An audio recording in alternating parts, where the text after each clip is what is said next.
Dexter Henry here at the Barclays Center after a 109-90 loss by the Brooklyn Nets to the Memphis Grizzlies. It was their 40th loss of the season, a 14-40 first half for the Nets as they head into the All-Star break. I'm joined by the writer from Nets Daily, Anthony Puccio. And Pooch, it's been a rough first half for the Nets, 14-40, as I said. What went wrong in this first half for the Brooklyn Nets? A lot of things went wrong, Dex. I mean, we could start with the injuries. First off, Rondé Hollis-Jefferson, one of the few bright spots of the team. And then, we talk about Jared Jack, who went down with a torn ACL. So those are two guys. Look, the expectations weren't that high to begin with. But once you lost those two guys, everything kind of spiraled out of control. And here we are. We're 14-40, Yeah, you had that. You had, obviously, the firings of Lionel Hollins and GM Billy King, who was reassigned. So that was definitely tough. Tough loss here. Second half is coming.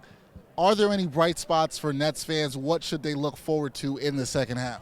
Well, I always outline three things for the second half. We have Chris McCullough, who has just returned. He played his second game tonight. Looks good. He's getting his legs under him. So that's something to be excited about. We got the practice facility opening on February 17th. Players, free agents, hopefully we'll look forward to something like this. And finally, of course, the return of Rondé Hollis-Jefferson. Yeah, those are things you can hope to see in the second half. Practice facility actually opens next week. We will be there for Nets Daily, so you'll get to see some sights, some sounds from what goes on there. But I think one of the lingering things, Pooch, before we leave, that's on the minds of many Nets fans is, all right, who's going to be the general manager? Who's going to be the head coach on this team? We've heard some reports about that. What's the latest you're hearing on that?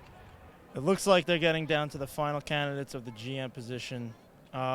We've heard that Colangelo is in the front running for many people, but there are also many other people that could possibly get this job, such as Danny Ferry, or we're hearing that Sean Marks, the assistant GM of the Spurs, is now in the running.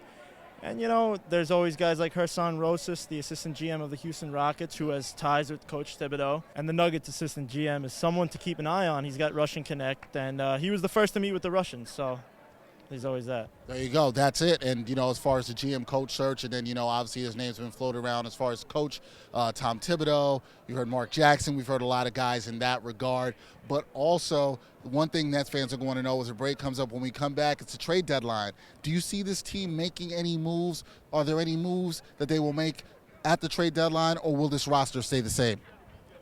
Personally, I think it's going to stay the same, but if they can be enamored by something such as draft picks for a Thaddeus Young or for anybody else other than the rookies. Brook Lopez, the two rookies, I'm sure they'll do it. But other than that, how realistic it is, I'm not too sure. Well, we will see. It has not been a very easy first half for Nets fans, 14-40, the team as they head to the All-Star break. No All-Stars competing in Toronto this weekend. That's it for here from the first half at the Barclays Center, where the Nets fell 109-90 to the Memphis Grizzlies. He's Anthony Puccio. I'm Dexter Henry. We'll see you in the second half on NetsDaily.com.